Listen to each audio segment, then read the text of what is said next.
Assalamualaikum warahmatullahi wabarakatuh. Kami Dari kelompok 4 akan mempresentasikan tentang pengelolaan kelas dan laboratorium.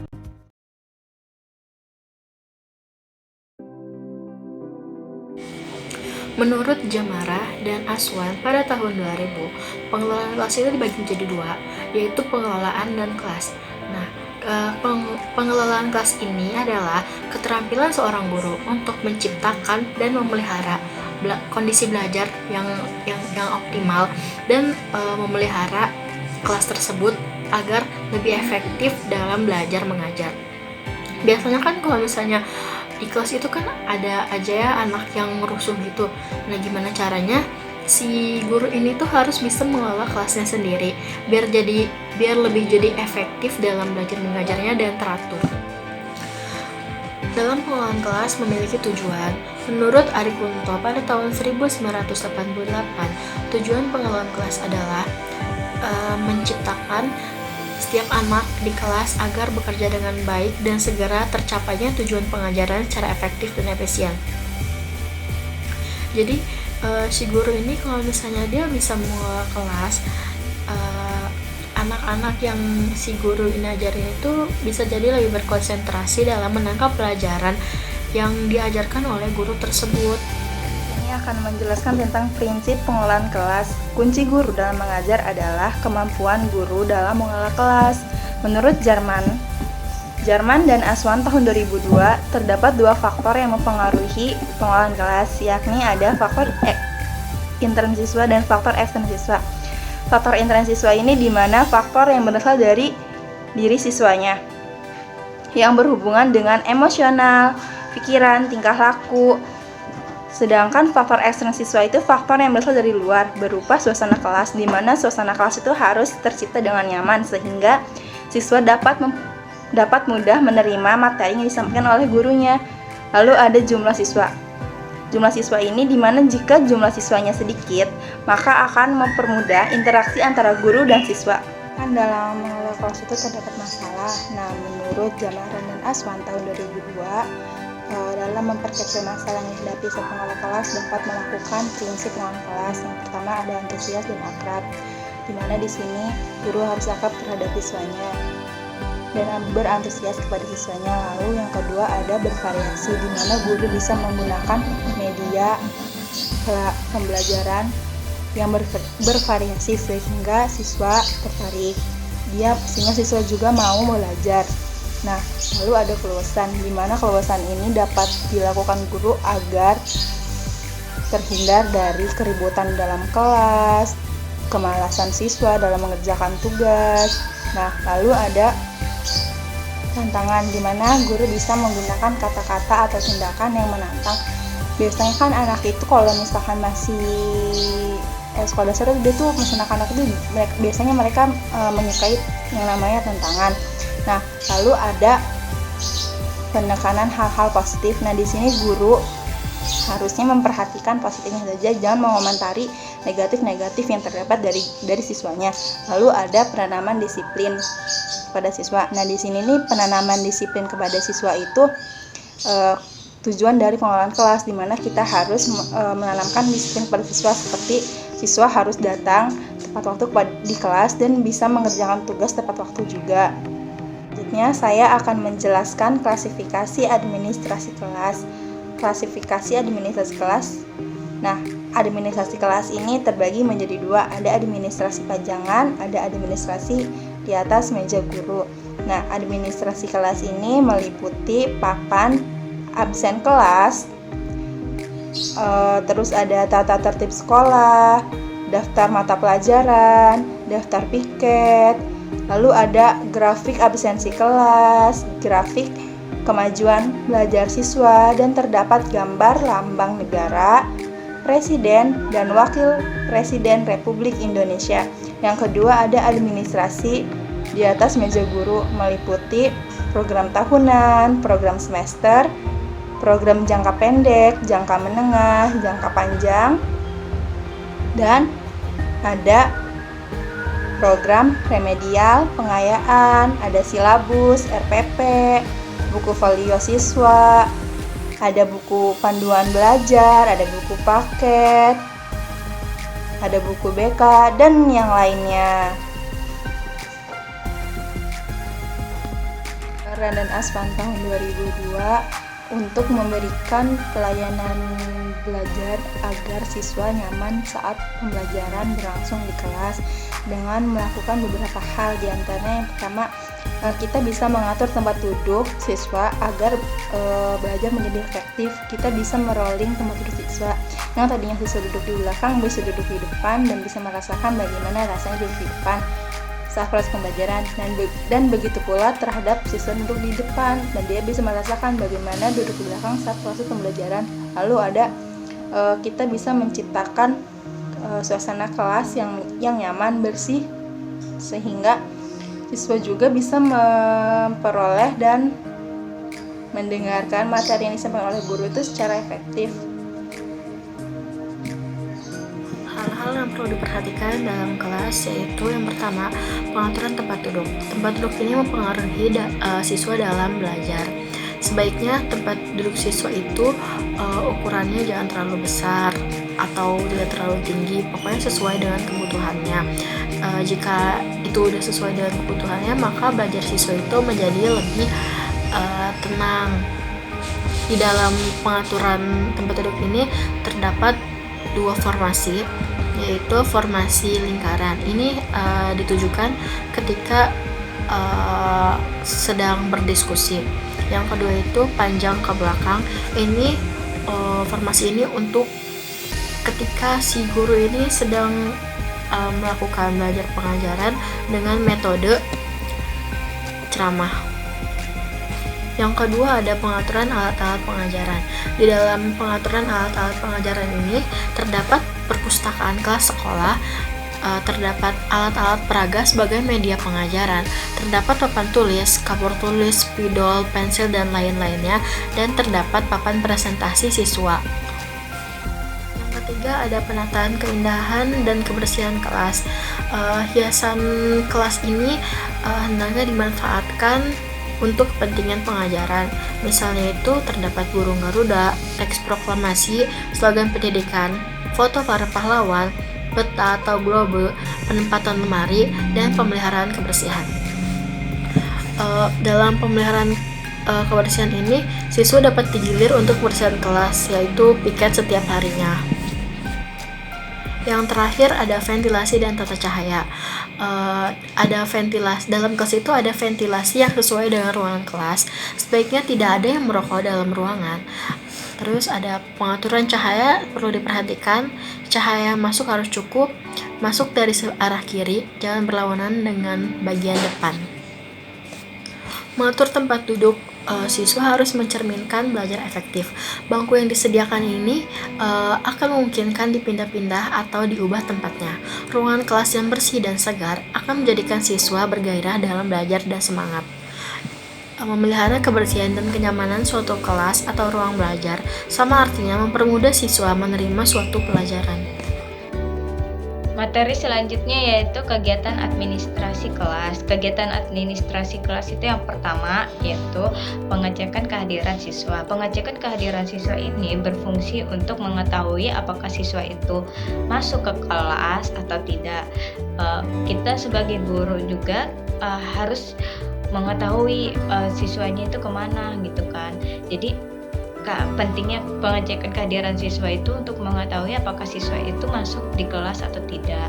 Jika tidak, berarti ada keterangan atau tidak, seperti izin atau sakit gitu. Nah, terus yang kedua yaitu mengumpulkan hasil pekerjaan siswa, memeriksa pekerjaan atau menilai pekerjaannya, yaitu dengan cara kita bisa saja keliling ke bangku-bangku siswa untuk mengecek hasil pekerjaannya atau mengumpulkan maju ke depan gitu.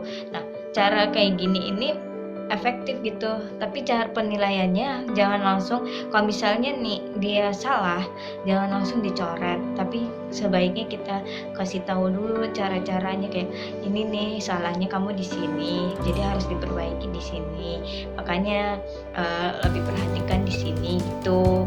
Jadi baru kita langsung nilai, langsung coret gitu, kalau ini salahnya di sini gitu. Jangan langsung coret tapi murid nggak tahu gitu mana yang salah pekerjaan dia. Terus yang kedua, pendistribusian bahan dan alat. Pendistribusian bahan dan alat ini contohnya kayak guru mengecek barang-barang yang dibawa anak, apakah itu udah lengkap atau tidak, seperti pensil, buku, penghapus, pulpen gitu. Nah, jika belum, kita bisa memberi pinjaman atau tidak. Tapi kalau misalnya kita tahu tuh murid kita kurang mampu atau tidak bisa membeli kayak gitu, kita sebaiknya bisa memberikan mereka alat-alat seperti itu dengan cara di belakang sekolah gitu, biar nggak ada kecemburuan dari murid-murid lain. Tapi kalau yang murid-murid mampu atau yang bisa lah membelinya gitu, itu kita bisa koordinasi ke wali murid kalau misalnya lebih memperhatikan barang bawaan anak-anaknya. Selanjutnya, pengumpulan informasi siswa. Pengumpulan informasi siswa ini bisa dengan cara seperti kita memberikan soal gitu ya, soal di papan tulis. Nah, terus habis itu kita membuat kelompok-kelompok diskusi gitu untuk siswa, kayak ya ini sih lebih bisa diterapkan ke kelas tinggi, tapi kalau untuk kelas rendah bisa juga kita gunakan. Cuman untuk penalaran mereka rada kurang gitu ya. Jadi kalau misalnya untuk kelas tinggi kita mengasih soal gitu ya, ngasih soal yang udah kita buat, terus kita perkelompokkan ke anak-anak gitu, dikelompokkan. Nah, terus habis itu anak-anak itu mengumpulkan informasi untuk menjawab soal yang udah kita buat itu, mengumpulkan informasi soal yang udah kita buat. Terus pas udah ada sesinya itu udah berapa menit, kita suruh mereka diskusi untuk mengetahui cara pengerjaannya gimana gitu kan. Terus habis itu kita panggil sesuai soal yang di papan tulis. Kalau misalnya nomor 1 ya kelompok 1. Nah, kelompok 1 itu menjelaskan apa yang udah mereka diskusikan di depan kelas gitu. Nah, jadi kita tahu informasi siswa itu apakah dia udah paham atau belum gitu. Dengan cara seperti itu, menjelaskan ke teman-temannya bagaimana cara pengerjaannya. Terus habis itu dia paham nggak, kelompoknya juga paham nggak gitu. Selanjutnya ada mencatat data siswa dan mengarsip data. Ini cara kayak gini ini seperti kan tadi di awal pembelajaran kita ada pengabsenan siswa. Nah, setiap harinya itu absen itu setiap minggunya deh, setiap minggu atau setiap bulannya absen itu kita kumpulkan, dijadiin satu map. Nah, dijadiin satu map itu, nah gunanya itu untuk mengetahui itu data siswa itu selama sebulan ini sering masuk nggak ke kelas kita. Jika enggak, kita bisa menginformasikan ke orang tuanya atau menanya anaknya kenapa dia jarang masuk gitu. Nah, kalau misalnya informasi ke orang tuanya itu, kita bisa mengetahui gitu anak ini kenapa, apa ada masalah atau enggak gitu. Kita kan bisa membantu sebagai wali kelasnya atau gurunya gitu. Nah, terus mengarsip data ini gunanya kan data-datanya udah dikumpulin satu map. Nah, jadi satu map itu kita rapihkan ke dalam lemari pendataan gitu. Jadi kalau misalnya kita pengen ngambil data A, data B, data C, ya tinggal kita ambil aja di arsipan yang udah kita susun gitu. Kemudian ada penyampaian materi pembelajaran. Penyampaian materi pembelajaran ini bisa menggunakan media atau metode. Nah, medianya itu bisa didukung dengan PowerPoint atau gambar gitu. Kita buat gambar-gambar untuk biarin siswa itu melihat gitu apa yang mau kita ajarkan hari ini gitu. Nah, penyampaian materinya itu sebaiknya biarin siswa tidak bosan dan tidak jenuh dalam pembelajaran. Sebaiknya semenarik mungkin penyampaian materinya itu. Terus pemberian tugas dan PR. Nah, ini kebanyakan guru sedikit salah dalam menyikapi ini. Menurut saya pribadi, kalau pengen memberikan tugas, setidaknya kita melihat dulu di hari itu apakah mereka sudah banyak tugas atau tidak. Jadi siswa itu tidak kesusahan gitu dalam menjawab mengerjakan tugas-tugasnya gitu di rumah. Jadi PR itu bisa digunakan saat kita memberikan contoh tugas di sekolah, memberikan materi tugas di sekolah udah mereka pahami, dan di rumah mereka mengerjakan sendiri ya. Besoknya kita coba koreksi gitu. Tapi kalau misalnya di sekolah mereka udah dikasih tugas, terus di rumah dikasih tugas, kasihan mereka gitu. Belum lagi kalau misalnya di hari yang sama mereka ada 4 mata pelajaran, dan 4 mata pelajaran itu diberi tugas semua, tugas rumah semua. Jadi tidak efektif menurut saya kalau misalnya seperti itu. Materi selanjutnya yaitu ada pengolahan laboratorium. Nah, yang pertama itu ada macam-macam laboratorium di sekolah. Nah, yang biasanya kita jumpain di sekolah itu laboratoriumnya yaitu laboratorium komputer atau laboratorium IPA. Nah, di laboratorium komputer itu bisa berisi komputer-komputer sesuai jumlah anak kelas yang ada di kelas. Terus habis itu LCD proyektor gitu untuk kita mengajarkan ke mereka di depan podium gitu, agar mereka bisa melihat ke depan dan mengajarkannya dengan mudah gitu. Terus habis itu ada HP-nya itu gunanya untuk bisa memberikan bantuan gitu ke murid gitu kan. Terus ada koneksinya seperti WiFi, biarin dipermudahkan gitu kalau mereka belajar gitu kan. Terus sama ada kayak headset untuk mendengarkan apa ya yang mereka buat di komputer gitu, kayak listening gitu. Nah, kalau misalnya laboratorium IPA itu seharusnya ada alat pengukur, mikroskop, terus habis itu jangka sorong gitu-gitu, gunanya untuk mengajarkan siswa tahu gitu alat-alat ini. Terus juga sebaiknya ya untuk siswa itu boleh masuk ke laboratorium itu yang udah mengerti gitu mana bahaya mana enggak. Jangan murid kelas 1 suruh masuk ke laboratorium kayak laboratorium IPA ya khususnya, kayak nanti mereka tidak sengaja memegang alat-alat bahaya jadi membuat mereka terluka atau apa gitu. Lebih diperhatikan gitu siswanya kalau misalnya mau masuk ke laboratorium. Terus kemudian ada perencanaan ruang laboratorium. Perencanaan ruang laboratorium itu yang pertama ada sesuai jenis laboratorium. Nah, sesuai jenis laboratoriumnya itu seperti sesuai kurikulum yang pengen digunakan. Misalnya di kurikulum itu ada laboratorium komputer, ada pembelajaran TIK, ya berarti kita harus mempunyai laboratorium TIK. Tapi kalau misalnya di kurikulum itu ada pembelajaran IPA, ya berarti kita harus mempunyai laboratorium IPA. Terus habis itu pembuatan laboratorium sesuai jumlah siswa. Di sini ini sangat penting nih, pembuatan laboratorium sesuai jumlah siswa. Jangan misalnya laboratoriumnya kecil tapi jumlah siswanya banyak, jadi kayak nggak sesuai gitu, bisa berhempit-hempitan di dalam laboratorium itu. Jika kalau berhempit-hempitan gitu kan bisa mengakibatkan bahaya gitu ya ke siswanya. Jadi sesuaikan pembuatan ruang laboratorium itu dengan jumlah siswa yang ada di sekolah itu.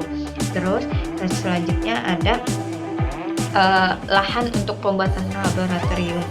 Lahan di sini ini lahan di sini ini misalnya nih, kita di kurikulum ada materi tentang PIK ya, kita harus membuat laboratorium kan.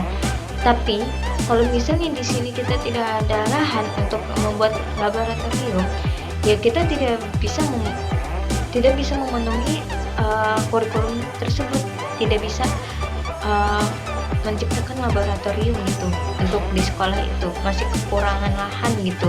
Jadi harus ada lahannya untuk membuat laboratorium itu supaya pembelajaran kurikulum itu berjalan dengan baik. Terus selanjutnya ada pelengkapan alat-alat laboratorium. Nah, pelengkapan alat-alat laboratorium ini sangat berguna untuk membantu pembelajaran gitu, kayak misalnya mikroskop gitu. Lalu selanjutnya saya akan menjelaskan tentang organisasi prasarana ruang laboratorium, di mana organisasi prasarana ruang laboratorium ini adalah pengelolaan laboratorium dan tanggung jawab secara teknis. Nah, di mana jika ada sekolah lain yang meminjam fasilitas laboratorium maka akan melakukan perjanjian, yaitu perjanjian yang tertulis, di mana perjanjian antara sekolah yang meminjam fasilitas laboratorium dan sekolah yang meminjamkan fasilitas laboratoriumnya. Nah, di sini ini agar akan terciptanya rasa tanggung jawab antara yang meminjam dan dipinjam. Lalu di dalam ruang laboratorium itu terdapat tata tertib, di mana jika ada yang menggunakan atau memakai fasilitas laboratorium sendiri, itu tuh ada tanggung jawabnya, sehingga dia saat meminjam atau memakai fasilitas laboratorium itu bertanggung jawab dan berhati-hati dalam memakainya. Persyaratan membangun laboratorium sekolah. Untuk membuat laboratorium sekolah dengan nyaman dan aman, maka pemerintah mengeluarkan standar minimum untuk membangun laboratorium sekolah. Standar ini sudah diatur dalam Pemerintah Menteri Pendidikan Nasional Nomor 24 Tahun 2007, tanggal 28 Juni Tahun 2007. Beberapa syarat diantaranya yaitu: yang pertama, laboratorium tidak boleh dibangun di arah mata angin. Hal ini ditujukan karena untuk menghindari terjadinya pencemaran udara. Gas sisa reaksi kimia yang kurang sedap tidak terbawa angin ke ruangan lain.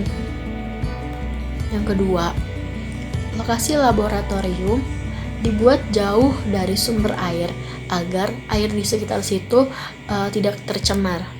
Yang ketiga, laboratorium harus mempunyai saluran pembuangan sendiri agar terhindar terjadinya pencemaran air dan tanah penduduk di sekitarnya.